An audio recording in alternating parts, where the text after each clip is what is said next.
को कॉमेडी की दुनिया में एक ऐसा नाम जो कि सदाबहार है, जनाब अशरफ खान साहब।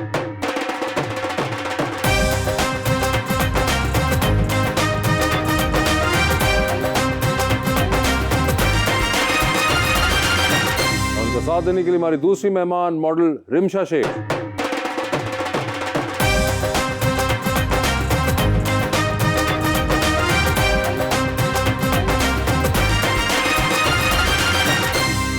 वेलकम टू द शो जी। बड़ा इंतजार करवाया रिमशा जी आपने, और एक बड़े ही खूबसूरत शेर मैं लिख के लाया हूँ भाईजान के लिए।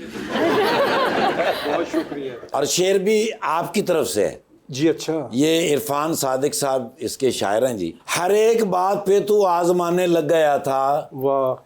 हर एक बात पे तू आजमाने लग गया था, मैं तेरे हाथ कहाँ से जमाने लग गया था, मिलाना वक्त मुझे तितलियां पकड़ने का, मैं छोटी उम्र में रोजी कमाने लग गया।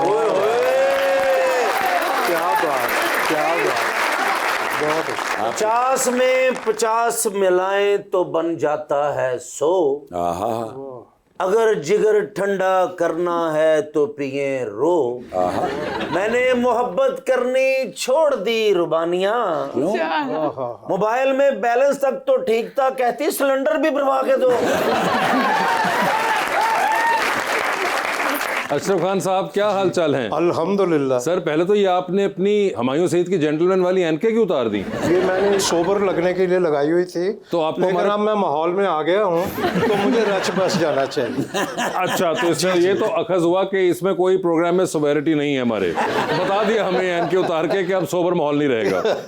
इंशाल्लाह रहेगा। इंशाल्लाह। कोशिश तो मेरी हद्दुल वसा होगी, मगर साथियों का कुछ कह नहीं सकते। तबीयत कैसी है आपकी? ठीक ठाक? अल्हम्दुलिल्लाह, जबरदस्त, शुक्र अल्लाह का। हमेशा की तरह वही चाको चौबंद चेहरा, अल्लाह का करम। वही आपने आज तक कभी चेंज ना किया। हमने जो बचपन में देखा था आपने उसी को बड़ा कर दिया। अल्लाह का करम। मर्द की एक ज़बान होनी चाहिए और एक ही चेहरा। वो अदालत में एक पेश हुआ था ना एक बंदा, तो जज ने कहा तुम्हारी उम्र क्या है? कहता जी 55। कहता 3 साल पहले भी तुम आए थे मेरे पास, तब भी 55 थी, तुम आगे क्यों नहीं बढ़ते? कहता वो मर्द की एक ज़बान। अपना चेहरा मुस्कुराहट ये वो रहनी चाहिए। बिल्कुल रहनी चाहिए। आपके क्या हाल है मैडम? बिल्कुल ठीक है, अल्हम्दुलिल्लाह। खैरियत से हैं? बिल्कुल ठीक। क्यों परेशान है? घर नहीं बता के? मैं बता के आई हूँ, करके वो तो देखेंगे भी ये शो फिर। अच्छा जी। आपने शो देखा हुआ है बिल्कुल देखा है। और आपको आइडिया है? बिल्कुल। जबरदस्त। ये बताएं कि आपने मैथ्स कम्युनिकेशन पढ़ा जी बिल्कुल। और उसके बाद ये मॉडलिंग और एक्टिंग। मैथ कम्युनिकेशन मैंने पढ़ा तो इसलिए था ताकि मैं जर्नलिज्म में आ सकूं। ठीक है। मुझे न्यूज़ कास्टिंग और न्यूज़ एंकरिंग का बहुत शौक था, लेकिन बाय चांस मैं मॉडलिंग में आ गई, लेकिन मैंने फिर उससे कंटिन्यू किया। अब मैं इंजॉय कर रही हूँ अपनी फील्ड। सर, ये मैथ्स कम्युनिकेशन क्या होता है? ये डिग्री होती है। अच्छा, किस चीज़ की डिग्री? अगर आपने जर्नलिस्ट बनना हो मोस्टली तो मैथ्स कम्युनिकेशन की डिग्री लेते हैं काफी। और अक्सर लोग चेंज कर लेते हैं सर, साइकिलों का कम सीखिया तो एक्टर बन गए। अच्छा, तो आपने कहा कि आपने एकदम ये ट्राई की फील्ड, उससे पहले कोई शौक नहीं था मॉडलिंग नहीं, एक्टिंग? बिल्कुल शौक नहीं था मुझे मॉडलिंग का। मुझे एक्टिंग का बहुत शौक था। अच्छा। लेकिन बाय चांस बस मॉडलिंग में मुझे अच्छी अपॉर्चुनिटी मिली, मैंने शूट स्टार्ट किया और फिर मैं लाहौर आ गई। बेसिकली मैं फैसलाबाद से हूँ। अरे आप फैसलाबाद से हैं? बिल्कुल। Thank you. Thank you. क्या शहर तो मिल गया है, अल्लाह बरकत पाएगा। तो आप भी फैसलाबाद से हैं? आप भी फैसलाबाद से हैं? अब आपको पता है कैसे कैसे लोग फैसलाबाद से हैं? ये तो मुझे बहुत अच्छी तरह से पता है। अगर लाहौर में ऐसे लोग हो सकते तो फैसलाबाद में ऐसे भी हो सकते हैं। यार शर्म नहीं आती खान साहब के बारे में कैसी बात करते हैं? मैं 2 in 1 हूँ। मैं फैसलाबाद भी हूँ और मैं लाहौर भी हूँ। फैसलाबाद आप? जी, मैं फैसलाबाद में भी रहा हूँ। अच्छा जी, इनको पता है। नानके उधर, सारा कुछ फैमिली उधर है। आपका ननियाल फैसलाबाद है? जी। ओए होए, और फैसलाबाद में ननियाल, इधर ददियाल। और फैसलाबाद की जितनी खिदमात हैं इस शोबिज़ के लिए शायद किसी और शहर की हो। गुजरांवाला, फैसलाबाद, इन्हीं के वो लगाए हुए पौधे यहाँ सारे माशाल्लाह फल फूल रहे हैं। वाह वाह। और बहुत टैलेंटेड लोग। सिर्फ एक नाम अगर आप नुसरत फ़तेह अली साहब का ही ले लें, बिल्कुल। तो फैसलाबाद। आपको भी इल्म था ये सारा कुछ फैसलाबाद के बारे में? मुझे है बिल्कुल। ज़्यादा नहीं है, कॉमेडियन पाकिस्तान में बहुत कम है और मेरे फादर इनके बहुत बड़े फ़ैन हैं। इनके बहुत बड़े फैन बिल्कुल, हैं। मेरी मामा बुलबुले ड्रामा बहुत शौक से देखती हैं और 50-50 मैंने नहीं देखा है लेकिन मैंने सुना बहुत है उसके बारे में। सुना बहुत है। देखो आपके अंदर फनी स्ट्रीक है? नहीं नहीं है। मुझे अगर कोई पहली दफ़ा मिलता है तो वो पहचान नहीं सकता कि मैं फैसलाबाद से हूँ, बल्कि मुझे कहते हैं कि आप लगती नहीं है। आप कहाँ की लगती हैं? वो क्या कहते मुझे हैं? नहीं पता, लेकिन यही कहते थे कि फैसलाबाद से नहीं लगती। आपको झुकती नहीं आती, ऐसा कैसे हो सकता है कि आपको तो झुकती आपने नहीं कभी आती? ट्राई की है वैसे? कोई जोक सुनाए चले। अच्छा, फिर मैंने इनके बारे में बहुत सुना है कि जो भी लड़की आती है उससे शादी करने के बड़े ये मुंतजिर रहते हैं। ठीक है। मैं सोच के आई थी ये कहूंगी कि मैं शादी पूरी दुनिया में किसी से भी कर लूंगी, कैसर मियां से नहीं करूंगी। वैसे वजह क्या आपके जहन में ठहरी बिसाइड्स द ऑब्वियस? इससे पहले मैंने सोचा, अरे मैं पहले ही बता दूं, sorry, no chance. No chance. लेकिन मैं तो अपने भाई की बात आज करनी थी, उसकी शादी करनी थी। मुझे मेरी जिंदगी का हम सफर मिल चुका है। अच्छा, वाह।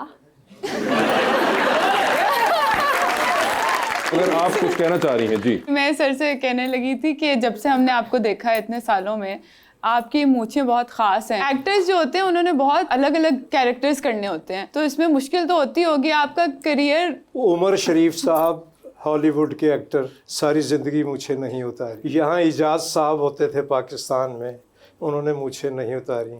इंडिया में राज कपूर साहब ने कभी मूछें नहीं उतारी। तो एक्टर ज़रूरी नहीं होता कि उसकी मूछें उड़ा दें तो एक्टर लगेगा। अब मूछों में भी मैंने कितने रोल किए होंगे। लोगों ने कहा कि यार इन्हें मूछा क्यों रखी है? नहीं यार, नहीं ठीक है, कभी किसी ने नहीं कहा। अब मगर आपने अच्छा किया, पॉइंट आउट करा दिया, मैं जाते हुए उतरवा दिया। मगर वैसे कभी खान साहब कोई डिमांड आई कभी कहीं से कि अगर मूछें? जी, एक प्ले था पीटीवी का, सुपर हिट प्ले था, उसका नाम था अल हमरा। वो बख्तियार अहमद साहब ने किया था। तो मैंने कभी मूछें नहीं उतरवाई थी, तो उन्होंने मुझे बुलाया, उन्होंने कहा जी एक रोल आपसे कराना है और आपकी ज़िंदगी का बेस्ट रोल होगा। मैंने कहा यार पता नहीं क्या कराने लगे हैं। मैंने कहा जी फरमाइए। तो ये जो जॉर्ज फर्डिनेंड का रोल है ना, अल हमरा ड्रामा था, वो पहले मैंने किया था 70s कुछ में। अच्छा। उसके बाद फिर शाहीन हुआ, तो फिर हमारे दोस्त ने, राशिद महमूद साहब ने भी किया। तो मुझे कहने लगे ये रोल आपने करना है। मैंने कहा जी ज़रूर करना है, क्योंकि रोल में खासा वो क्रिश्चियन किंग था और मुस्लिम किंग तलत हुसैन साहब थे, ठीक है। खुदा गरी के रहमत करे। रोल बड़ा स्ट्रॉन्ग था। तो वो मुझे कहने लगे ये फिर मुझे कब साफ कराएंगे? मैंने कहा जी। तो मैं उस नतीजे पे पहुंच गया कि अब ये ड्रामा मुझे छोड़ना ही होगा। अच्छा। तो उन्होंने एक फटा पुराना वो किताब थी, उसमें वो दिखाई एक शबी थी। तो कहना ये कौन है? वो ऐसे लगा कि मैं ही हूँ। मैंने कहा जी ये तो मुझसे बहुत मिल रहा है। कहना कि इसकी मूछें हैं? मैंने कहा नहीं। वो हामी भर ली। उन्होंने कहा जी मूछ तो उतारनी होगी इस रोल के लिए। वो जितने दिन रिकॉर्डिंग होती रही, मैं रुमाल रख के घूमता रहा, जैसे गांव से आया हुआ दूल्हा रखता ना रुमाल अपने, मैं वो रख के घूमता। वो एक ड्रामा था जिसके लिए उतरवाई। वैसे क्यों सर, इतना क्या? नहीं, दिल ही नहीं चाहता।